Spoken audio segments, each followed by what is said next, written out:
मी भाषणाला येण्याआधी माझ्या भाषणाच्या मर्यादा प्रमोद जठार यांनी माझ्या कानात स्पष्ट केल्या.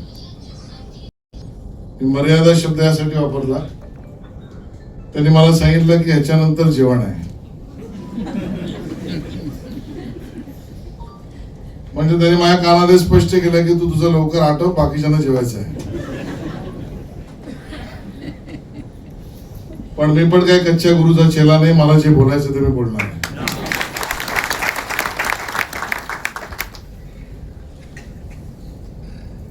हा जो काळ आहे ना, तो तुम्ही सगळ्यांनी समजून घेतला पाहिजे की आपल्या सगळ्यांच्या दृष्टीने ऐतिहासिक इतिहास निर्माण करणाऱ्या देशाचा कार्यकाळ आहे. केवळ राजकीय अभिनिवेशापोटी मी बोलत नाहीये, केवळ पक्ष प्रचाराचे मुद्दे या सरकारचं गुणगान करणं एवढ्यापर्यंत सीमित हा मुद्दा नाहीये. मी जे आपल्या समोर मांडू पाहतोय त्याची व्याप्ती ही आपण थोडं समजून घेतली पाहिजे अशी माझी विनंती आहे. 1947 ला भारत स्वतंत्र झाला, त्याआधी आणि त्या दरम्यान ज्या काही औद्योगिक क्रांत्या आधी आणि त्या दरम्यान नंतर झाल्या, त्या औद्योगिक क्रांती जगभरातल्या बऱ्याच देशांनी त्याचा फायदा उचलला आणि स्वतःचा देश जगातला प्रभावशाली देश म्हणून हा त्या ठिकाणी स्थापित केला. जी काही कारण असतील, भारत एक एक पाऊल पुढे जात होताच, गेलाच. अगोदरच्याही मंडळींनी, नेते मंडळींनी, सरकारने आपापलं काम केलंच, दुमत नाही. पण 140 कोटी भारतवासियांची जी अपेक्षा, विकसित भारत, माझा देश हा जगाच्या नकाशावर विकसित देश म्हणून यावा, या कल्पनेने आपल्या सगळ्यांची मार्गक्रमणा नागरिकांची होती. त्यामध्ये आपल्याला लांब उडी घेण्याचा काळ हा या काळामध्ये सुरू झालेला आहे. आणि मग त्यातल्या योजना मी आपल्या समोर मांडणार नाही, ते आपल्याला त्याची कल्पना आहे. काल परवा एक आर्टिकल आला होता, लेख आला होता, द ग्रेट निकोबार हे एक बेट आहे, बेट.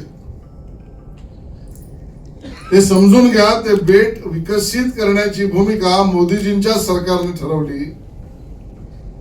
त्यासाठी काही लाख कोटी रुपये वर्ग केले, त्याच्याबद्दल टेंडर निघाले, निविदा निघतायत आणि विरोधकांचे काही सूर विरोधात सुरू झाले. पण आपल्याला समजण्यासाठी सांगतोय की द ग्रेट निकोबार अशा ठिकाणी भारताच्या दक्षिणेकडे वसलंय आणि तिथे जर मिलिटरी आणि अन्य विकासाचं केंद्र बनलं तर त्याचा उपयोग काय होईल. तर आज आपण रोज जे पाहतोय, ऐकतोय ना की हॉर्मुझच्या समुद्र धुनीतून बोटी येत नाहीत, त्यामुळे तेल इंधन कमी येतं आणि मग तिथून जाणाऱ्या बोटींवर इराण हल्ला करतं आणि त्यासाठी सगळ्या युद्धाचा आपण हे सगळं युद्ध पाहतो. तर एवढ्या चिंचोळ्या समुद्र धुनीवर इराण पहारेकरी बसला तर त्याने जगाला एका अर्थाने नडवलं. तेल आणि इंधनाचे दर वर चढले आणि मोठी मोठी राष्ट्र गडबडली. विध्वंसक भूमिका असू शकेल नसेल मला माहित नाही, तो इराणचा प्रश्न झाला. परिणाम आपल्या देशावर जरूर झाला. मी यासाठी सांगितलं की एवढ्या चिंचोळ्या जलवाहतुकीच्या रस्त्यावर इराण जर पहारेकरी करतं तर जगाच्या समोर काय संदेश जातोय. Exactly is the great Nicobar. मला असं वाटतं की ज्या ठिकाणी मिलिटरी बेस झाल्यावर तिथून मलक्का नावाचा समुद्र जलवाहतुकीचा मार्ग अलीकडच्या देशांना तेल इंधन पुरवणार आहे, तिथे भारत जर पहारेकरी झाला तर जगासमोर भारताची मान किती थाट होईल आपण लक्षात घ्या. ही भूमिका घेणारा सरकार आणि देश मोदींचा उद्देश आपला आहे. इथपासून गरिबांना अन्न पुरवण्यापर्यंत इथपासून अणुअस्त्रांच्या निर्मिती बरोबर काही अहवाल असं सांगतात, मला माहित नाही खरं खोटं, की जगातल्या एका मान्यता प्राप्त संस्थेने अहवाल दिला की भारताच्या आता असलेल्या भूमिकेबद्दल आम्हाला आश्चर्य आहे. आणि काय भूमिका? पूर्वी अण्वस्त्र होती पण ती शस्त्रागारात होती, आपली ती धोरणं होती. तो अहवाल असं सांगतो की आता अणुअस्त्र भारताने समुद्राखाली ते सीमेवर 13 ठिकाणी तैनात करून ठेवली आहे. हा देश, ये देश मैं झुकने नहीं दूंगा असं म्हणणाऱ्या मोदीजींच्या नेतृत्वात आता मला एकाच वेळेला रॉकेट लॉन्चरवर काम करणं, सॅटेलाइट अवकाशात सोडणं शेकडोने, आणि आजची बातमी आहे थोरियमची पॉलिसी करून थोरियम मधनं सुद्धा वीज निर्मिती करणं. शेतकऱ्याच्या अकाउंटवर दर 3 महिन्याने केंद्र सरकारचे आणि राज्य सरकारचे प्रधानमंत्री सन्मान निधी जाणं आणि आमच्या माता भगिनींचं जीवन सुरक्षित करण्यासाठी सुरक्षा योजना सुद्धा करणं. हार्टच्या स्टेनची किंमत कमी करणं आणि आयुष्यमान भारत योजनेमध्ये 5 लाख पर्यंतचा आरोग्य विमा त्याला देणं.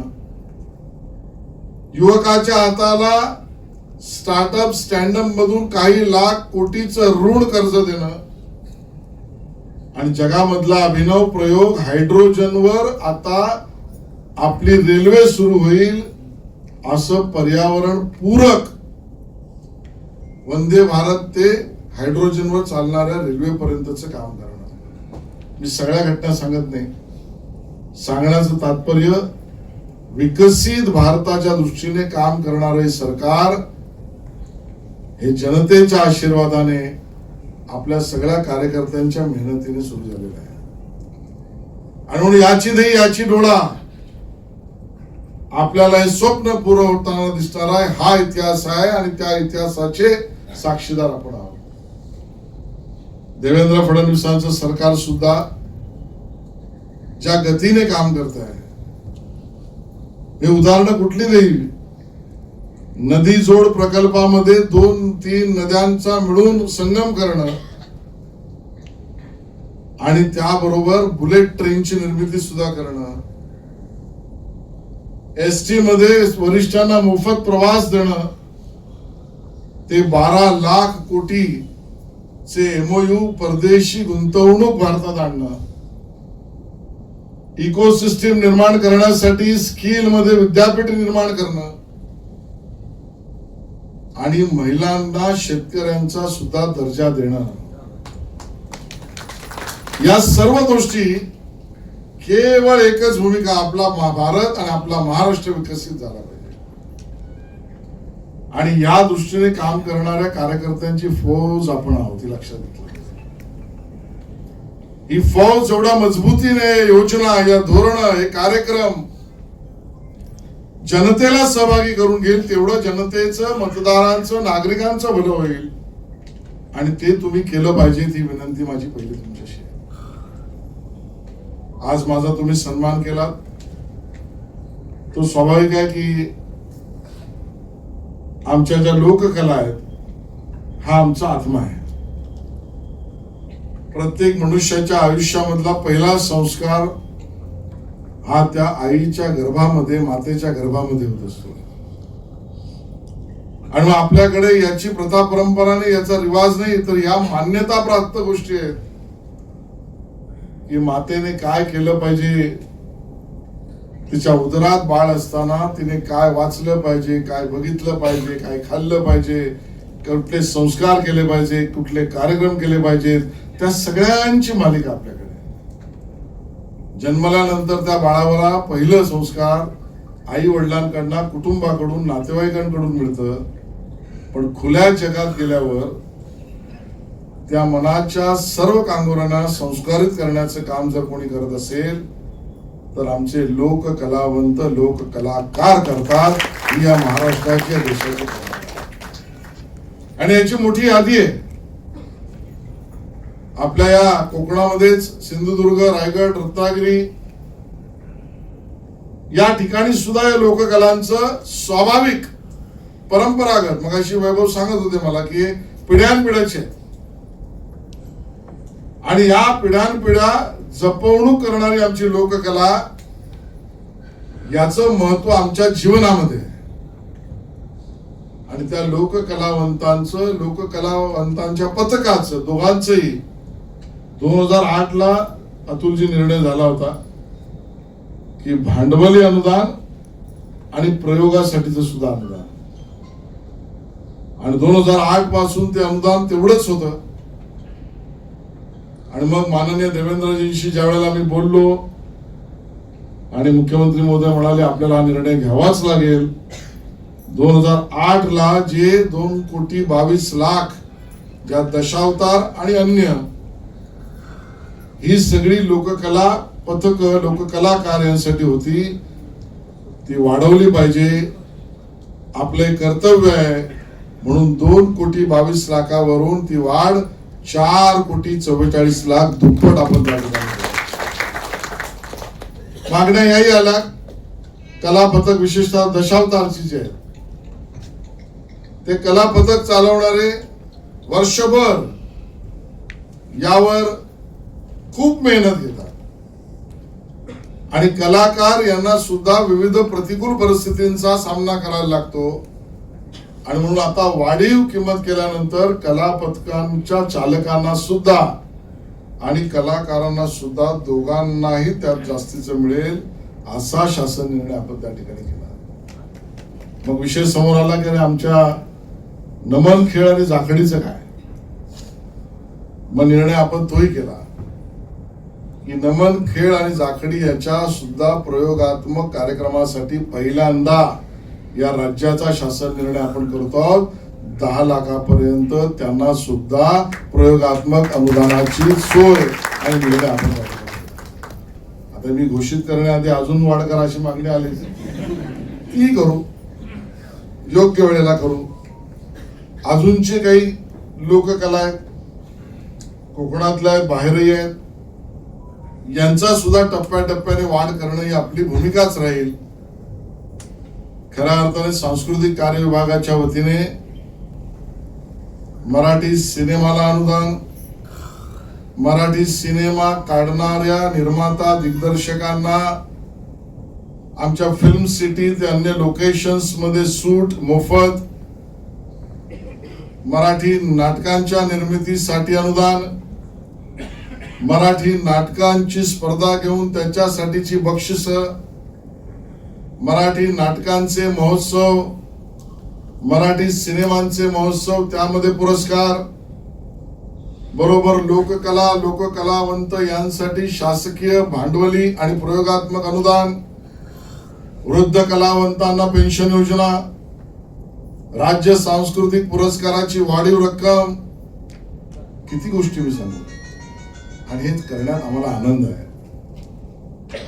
काही मागण्या वृद्ध लोककलावंतांच्या बाबतीतला आहेत, पण मला अतिशय नम्रपणे सांगायचं आहे, पूर्ण देशात महाराष्ट्र एकमेव राज्य आहे की जे वृद्ध कलावंतांचं मानधन दर महिन्याला नियोजित आकड्यांमधलं देतं. अजून वाढवलं पाहिजे, त्यावरही विचार करायला समिती आपण गठीत केलेली आहे. त्याचा दुरुपयोग कोणी करणार नाही, आपल्यापैकी तर कोणीच नाही, पण अन्य कोणी त्याचा दुरुपयोग करू नये याची काळजी घेऊन आपल्याला ती भूमिका घेण्यासाठी समिती आपण त्या ठिकाणी केलेली आहे. मित्रांनो, हे करत असताना आमच्या कलावंतांना प्रयोग करण्याची सुद्धा संधी मिळायला पाहिजे, म्हणून 1.5-2 वर्षापूर्वी वर्षभरामध्ये 300-350 पटवर्धनची कार्यक्रम राज्यभर व्हायचे राज्य सरकारचे. आता राज्य सरकारच्या निधीतून 300-350 नाही, 365 दिवसात 1200 कार्यक्रम होतात. 1200. या सगळ्यात आपली जी सॉफ्ट पॉवर आहे, आपली सांस्कृतिक ताकद आहे, ती जतन संवर्धन करणं आणि जनतेसमोर नाही जगासमोर मांडणं, या भूमिकेने आपण कामाला लागलो. आणि म्हणून गणेशोत्सव गेल्या वर्षी राज्य महोत्सव म्हणून घोषित करताना जगभरातल्या 5 देशांमध्ये आणि देशातल्या सगळ्या राज्यांमध्ये गणेशोत्सवानिमित्त सुद्धा सांस्कृतिक कार्यक्रम हे आपण सुरू केले आणि त्याचा सुद्धा उपयोग, लाभ, आनंद, समाधान हे लोकांना त्या ठिकाणी मिळत गेलं आहे. एवढंच आश्वासन तुम्हाला या ठिकाणी मी मनापासून देतो. शेवटला एकच मुद्दा आहे. नवीन मंडळी आपल्या कुटुंबात आली आहे आणि त्यामुळे सुनेवर आम्ही प्रेम करणारच. सासूरवास कोणी करायचंय नाही. सासू सुना मिळून एकत्र राहण्याचं काम आमचं आहे आणि आम्ही एकत्र कुटुंब म्हणून तो करू. पण नियम आपला स्पष्ट आहे, जुना असो वा नवा. व्यक्तिनिष्ठा ही व्यक्तिप्रेमापुरती महत्वाची. हे स्वाभाविक आहे. माझ्यावरचं प्रेम किंवा माझं प्रमोदवरचं प्रेम, अतुलचं माझ्यावरचं प्रेम किंवा अतुलच्यावर माझं प्रेम, पटवर्धनजींवरचा आदर, यातनं आम्ही कामाला आलो. पण ज्या वेळेला एखाद्या संघटनेची कार्यपद्धती केवळ व्यक्तिनिष्ठेपर्यंत राहते तेव्हा तिच्या एक्सपायरीची डेट जवळ येते आणि मग त्या संस्था आणि संघटना मृतपाय होतात ज्या केवळ व्यक्तिनिष्ठावर राहतात.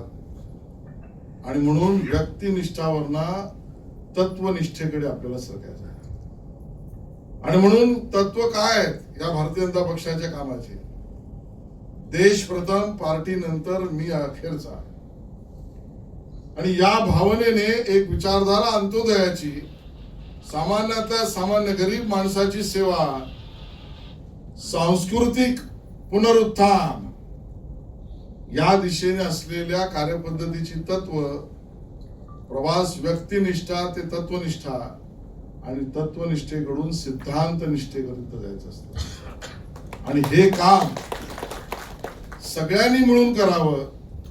रत्नागिरीत एवढ्या मोठ्या प्रमाणात या जिल्ह्यात अतुलजीने उल्लेख केला, जिल्हा परिषद सदस्य, पंचायत समिती, नगराध्यक्ष, नगरसेवक, पण ही सगळी ताकद जी आहे ही तत्वनिष्ठा आणि सिद्धांत निष्ठेपर्यंत जाऊन राष्ट्राय स्वाहा म्हणते जनतेला स्वाहा, नगर नागरिकांना स्वाहा या दिशेने काम करण्याची भूमिका आपण सगळ्यांनी घेऊया.